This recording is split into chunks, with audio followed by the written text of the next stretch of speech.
เบิ่งเม่นนี่นะเขาว่าผู้สูงอายุอยู่ไทยนะก็ได้เงินเดือนเป็นคนไทยนี่มันดีเนาะเท่าแล้วกันยังได้เงินเดือนว่าบ่แม่นเป็นคนไทยนี่เท่าก็ยังได้เงินเดือนได้เป็นคนไทยเนาะแม่นเอาแม่นพี่สั่งคืออยากเป็นคนไทยบัดนี้อยากเป็นคนไทยและเด็กน้อยอันเกิดใหม่ก็ได้เงินเดือนแม่นเท่าก็ยังได้เงินเดือนเข้าเรียนก็ได้กินนมฟรีเห็นเพิ่นได้แล้วอยากได้อยากเป็นเป็นไปแหละบาทนี่เอาสบายดีสบายดีน้องน้ำตาลเด้อน้องมาลาเด้อมื้อนี้สิมาเฮ็ดหยังมื้อนี้พอดีเห็นคอมเมนต์เนาะเห็นคอมเมนต์พี่ FC ก็เลยตกใจว่าแม่นพี่ซังอยู่ประเทศไทยนี่คือว่าดีแท้เป็นคนอายุ60เพิ่นจะเอิ้นว่าคนสูงอายุหรือว่าคนสูงวัยอีหยังเฮาก็บ่ฮู้เนาะ แต่ว่าเห็นพี่ FC เพิ่นอันเม้นมาว่ามีเงินเดือนกินก็เลยตกใจแม่นเพราะอยู่ประเทศลาวบ่มีอยู่บ้านเฮาบ่มีเนาะแม่นเพราะว่ามันเฮาก็บ่ฮู้เนาะว่าเป็นเพราะอีหยังพี่เพิ่นคือใดเนาะสงสัยบ่สงสัยว่าเพิ่นแบบต้องเสียอีหยังบ่เนาะจึงถึงได้แบบเงินเดือนแบบนี้นะนี่สงสัยก็เลยยังมาถามวันนี้เพิ่นก็เลยมาถามอยากไปเป็นคนไทยแล้วบัดนี้แม่น เห็นว่าอยากได้เงินเดือนก็อยากได้เงินเดือนนำเพิ่นเพิ่นว่าเอาแฟนเป็นคนไทยติล่ะ เอาบ่เอาเห็นบ่ข้อดีเด้นี่ถ้าผู้ใดมักพ่อลุงฟังไทยนะมักอยู่ว่าพ่อลุงฟังไทยมัก มักพ่อลุงฟังไทยมักพ่อลุงฟังไทยเพิ่นว่าเบิ่งดูตัวเองล่ะเป็นผู้สาวบ้านนอกบ้านนาอยู่แต่ป่าอยู่แต่เขาแบบนี้พ่อลุงเพิ่นก็สิมักอยู่บ่เบิ่งบ่มักก็ให้มักมึงดูบ้านตัวเองมีแต่ป่าปานนี้ ไปย่างไปเบิ่งนี่พาพ่อลุงเพิ่นไปเบิ่งดูพ่อลุงเพิ่นสิรับได้อยู่บ่นี่ถ้าพ่อลุงมาโก้นมันต้นไป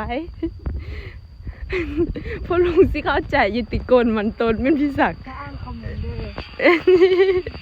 ถ้าเบิ่งพ่อลุงเพิ่นสิมาเบิ่งคลิปอยู่บ่นี่ทางบ้านกันแต่ป่าแต่ดงบ้านนอกโคกนะ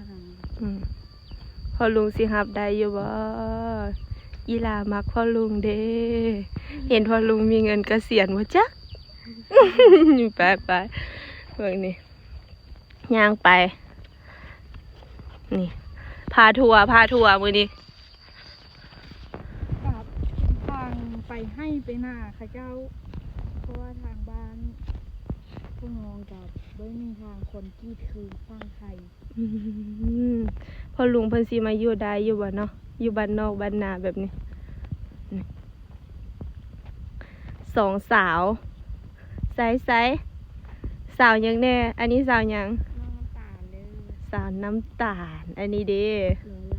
นี่ สองสาวน้อยคอยฮักจากพ่อลุงฟังไทยแม่นบ่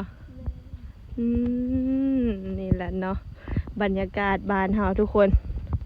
ไปโฮมพุ่นฮ้อนช่วงนี้ฝนบ่ตกเนาะ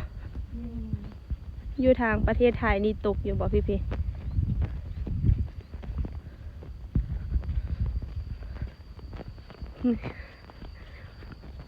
ีแต่ป่าเนาะล่ะมีแต่ป่าเนาะแต่บ้านพ่อลุงนี่มีแต่ทางคอนกรีตเด้เป็นจังซี่พ่อลุงสิมาอยู่นำได้บ่มักอยู่บ่เนาะถามเบิ่งพ่อลุงมักอีลาอยู่บ่เนาะทางบ้านอีลาเป็นแบบนี้มักผู้สาวลาวอยู่บ่เนาะพ่อลุงนี่ไปหาหน่อไม้ทุกบัดนี่ นี่อยู่ติดบ้านก็มีหน่อไม้ให้กินได้นี่พ่อลุงดีได้อยู่บ้านอีหลาเนาะ บ่ต้องหา นี่ล่ะพอลุงบ้านน้อง บ้านนอกคอกนาคืออีหลาเนาะ แม่น หาอยู่หากินง่าย บ่มีข้าวกินก็มาขุดมันต้นมันไปต้มกิน ปลูกมันต้นข้างเฮือนบ่ แม่น อืม หาเห็ดหาหน่อไปต้มไปแกง อื กิ ม นตามธรรมชาติ แม่น ตามดาว คือผู้ลุงไหนอยากกินข้าวยำใดแล้วก็เข้าเซเว่น อืม อีด้าแล้วได้กินยำใดแล้วก็มาเข้าป่า เข้า มาหาขุดมันหาหนอ เนาะง่ายเนาะวิธีชีวิตบ้านเฮาบ่ได้เรียบหรู อืม ดูแพงเพิ่นสิรับได้อยู่บ่เนาะไปนี่เห็นบ่ข้างๆนี่ก็หน่อไม้เนาะ ได้กินยามใดก็เขา อืม มากมันก็ได้ ถึงสิบ่แม่นอาหารหรูก็ตาง จะเป็นอาหารบ้าน มีความสุขเด้บ้านเฮาเอาฝากไว้สำนี้เนาะ แม่น คลิปนี้ก็ฝากพี่ กดไลค์กดแชร์ให้ อื น้อง ม เลย ๆฝากพ่อลุงในดู ผู้ลุงฝากกดไลค์กดแชร์ให้อีลา2 คนเด้อ ฝากติดตามผลงาน2 คนแน่ทุกคน อย่าสู้เลือนผ่านเด้อเบิ่งคลิปให้จบกดไลค์กดแชร์ให้อีหลาน้อยแน่ทุกคนเด้อบ๊ายบาย